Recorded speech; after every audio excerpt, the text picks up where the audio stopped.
Nobody in American media wants to say this clearly, so I will. China won. Not eventually, not soon, already. The fastest four-door on the Nürburgring is Chinese. The most democratized AI driving system in the world is Chinese. The only mass-produced driverless taxi running commercially across 3 continents is Chinese. This isn't a prediction. This is the current leaderboard. And the reason you haven't heard it said this directly is because the cars aren't here. They're blocked. But the records are real. Let me show you every single one. Start with Xiaomi, and before you say anything, yes, the phone company.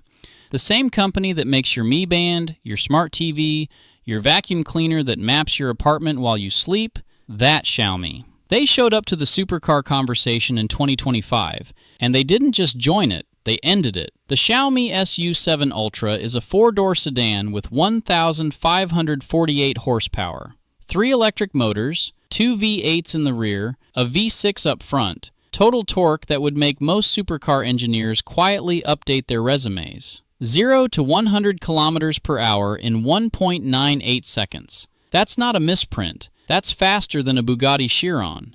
That's faster than a McLaren P1. From a 4-door family sedan, with a trunk, and rear seats, and a head-up display, and a parking assist camera. The car does not care that it has lumbar support. It will still try to remove your face from your skull if you touch the accelerator without respect. Top speed is north of 350 kilometers per hour. Not theoretical. The prototype hit 359 kilometers per hour at a certified proving ground, and the CEO said the track itself was the limiting factor. They literally ran out of road.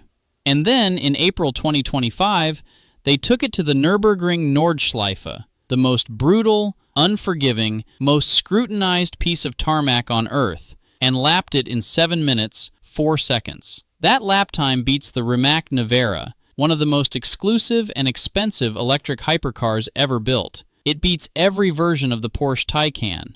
It beats the fastest Tesla Model S Plaid has ever managed. The Nürburgring record for a road-legal 4-door vehicle now belongs to a phone company from China. The price for all of this engineering witchcraft? About 529,900 yuan at launch, roughly $73,000 USD, not $250,000. Not $150,000, $73,000. The Porsche Taycan Turbo GT that it beat on that lap starts closer to $200,000. The Rimac Nevera that it also outran cost more than $2 million. Xiaomi built a car that beat a $2 million hypercar and priced it like a well-spec'd BMW 5 Series. But here's where it gets deeper than just the performance numbers. The SU7 Ultra isn't just a fast car bolted together by engineers who wanted to make a point. It's a statement about an ecosystem. Xiaomi runs its own operating system, HyperOS, and the SU7 plugs directly into every product in Xiaomi's entire universe. Your phone, your tablet, your smart home, your TV, their humanoid robot if you're into that kind of thing, everything talks to the car, seamlessly, not with some half-implemented Bluetooth handshake. Natively, deeply. The car knows your preferences before you get in because the system you use all day has already learned them. Xiaomi has committed to investing 105 billion yuan, that's roughly 14.5 billion US dollars, in R&D over the next 5 years. A quarter of that budget is earmarked specifically for AI. Not for marketing AI, not for branding AI, for actually building it. That level of investment, at that speed, from a company that already has a mature consumer electronics ecosystem to plug cars into, that is not a car company making a car. That is a technology empire that decided cars were the next screen. And you cannot buy one. Not in the United States, not through any dealership, not through any official channel. The car exists. It's sold out. And American buyers are locked out by trade restrictions, import rules, and the not-so-quiet reality that there is currently no regulatory pathway to bring this vehicle to U.S. roads. North of the border, Canadian enthusiasts are quietly exploring what the import process might look like. There's more flexibility in that market, but for American buyers, this is effectively off the table for now. A phone company beat Porsche at their own game, and you can't even see it at a dealer. Now shift gears entirely, because the second story isn't about one car. It's about an entire business model being dismantled. BYD. You probably know BYD as the Chinese automaker that outproduced Tesla in global EV sales. That happened. They did it. But what they announced in February 2025 is something different. Something that doesn't get enough credit in Western automotive coverage because it's genuinely uncomfortable for a lot of legacy manufacturers to look at directly. BYD launched something called God's Eye. That's the brand name. God's Eye. Tianshan Zhiyan. And for once, the name matches the ambition. God's Eye is BYD's proprietary AI driving system, and it comes in 3 tiers. The entry-level C version using cameras and radars, the mid-tier B version adding LiDAR for premium models, and the top-tier A version using 3 LiDAR sensors and one of the most powerful automotive computing platforms deployed in any production car today. The A tier, the full God's Eye A, or D-Pilot 600 in hardware speak, runs at 600 trillion operations per second. 600 trillion. Real-time. That's what it uses to navigate city streets autonomously. Highways, urban roads, complex intersections. It does not ask for your help unless it genuinely needs it. But none of that is the headline. The headline is what BYD did with the system across their entire lineup. Western automakers treat AI driving as an upsell, an add-on, a premium trim feature you pay extra to unlock, often via monthly subscription, always with fine print. Tesla charges you $8,000 upfront for full self-driving, or you can pay the monthly rate. BMW charges subscriptions for features baked into the hardware you already paid for. The entire Western automotive industry built a revenue model around taking a technology they had and then not giving it to you without additional payment. BYD looked at that model and killed it. God's Eye is now standard equipment across BYD's entire vehicle lineup, not just the luxury Yangwang models, not just the premium Denza range, all of it, including, and this is the one that should stop you cold, the Seagull. The BYD Seagull starts at around 69,800 yuan. At current rates, that's roughly 9,500 US dollars. 9,500 American dollars. And it comes with a smart driving system as standard equipment. Not an option, not a package. Standard. BYD chairman Wang Chuanfu stood up at their Vehicle Intelligence launch event in February 2025 and said it directly. 2025 will be the first year of intelligent driving for all. He then predicted that advanced smart driving would become as standard as seatbelts and airbags within 2 to 3 years. Not as an aspiration, as a market reality, one he was announcing BYD would simply force to happen. By the end of 2025, more than 2.3 million BYD vehicles in China were equipped with God's Eye systems. Not enrolled in a pilot program, not in beta. Active, operational, generating over 160 million kilometers of real-world driving data every single day.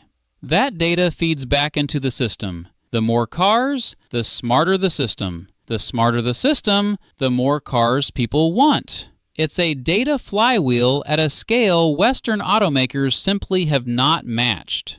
BYD has 5,000 engineers dedicated specifically to intelligent driving research. 7 years of development behind this system.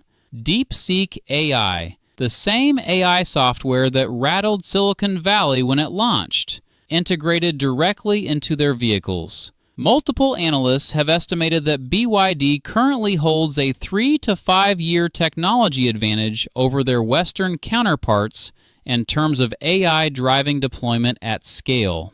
Not a feature advantage, not a benchmark win, a systemic, infrastructure-level lead. They have more cars on the road, more data, more engineers, more manufacturing capacity, and a chairman who just bet the entire product lineup on universal smart driving. And it's not in the United States. BYD faces heavy tariffs and significant import restrictions in the American market. The political and trade dynamics around Chinese EVs in the US are complicated enough that no retail pathway exists for American consumers to buy a BYD with God's eye. In Canada, the situation is more nuanced. There are buyers looking at options, but in the United States, this is effectively blocked. Think about that. The most democratized, mass-deployed AI driving system in the world on cars that cost less than a used Honda Civic, and American consumers cannot access it, while paying monthly subscriptions for a rival system that still fails in parking lots. The third vehicle is where we leave the realm of very impressive car and step fully into science fiction that has already become Tuesday. Pony.ai. NASDAQ listed, founded in 2016, one of the most serious autonomous driving companies operating anywhere on Earth. In February 2026, this year, weeks ago from the time you're watching this, the first mass-produced 7th-generation robotaxi rolled off a production line in Guangzhou. And it looks exactly like a Toyota BZ4X, because it is a Toyota BZ4X, built by GAC Toyota at one of their flagship global manufacturing plants, running Pony.ai's 7th-generation autonomous driving system, with no driver inside. Let me be precise about the sensor suite, because the numbers are worth hearing. 34 sensors total. 14 cameras, 9 LiDAR units supplied by Hesai, some of the most capable automotive LiDAR hardware in production, 4 millimeter wave radars, 7 ultrasonic and inertial measurement sensors. The result is 360-degree awareness with reliable object detection up to 650 meters. Not 100 meters, not 200 meters, 650 meters of sensing radius around a vehicle moving through city traffic with 0 human beings at the controls. This is level 4 autonomy, not level 2 where the car helps you steer, not level 3 where a human has to be ready to take over. Level 4. The car handles the entire driving task within its operational domain. The seat where the driver should be is empty. The steering column moves, but nobody is touching it. And it isn't running in a test zone. It's running commercially, right now, in Beijing, Guangzhou, Shenzhen, and Shanghai. It is operated internationally in Dubai, Doha in Qatar, Singapore, and Croatia. 8 cities, 3 continents, commercial robotaxi service. Passengers get in, the door closes, and the car just goes. The economics are becoming real. Pony.ai reduced the hardware cost of their autonomous driving kit by 70% compared to the previous generation. 70%. That kind of cost compression on the 7th generation of a platform with that much accumulated real-world data is how a science fiction technology becomes economically viable at scale. Their robotaxi revenues grew 160% year over year in the fourth quarter of 2025. The fleet was around 200 vehicles at the end of 2024. It reached roughly 1,000 by end of 2025. They're targeting 3,000 total by end of 2026, with the BZ4X program producing over 1,000 of those units this year alone.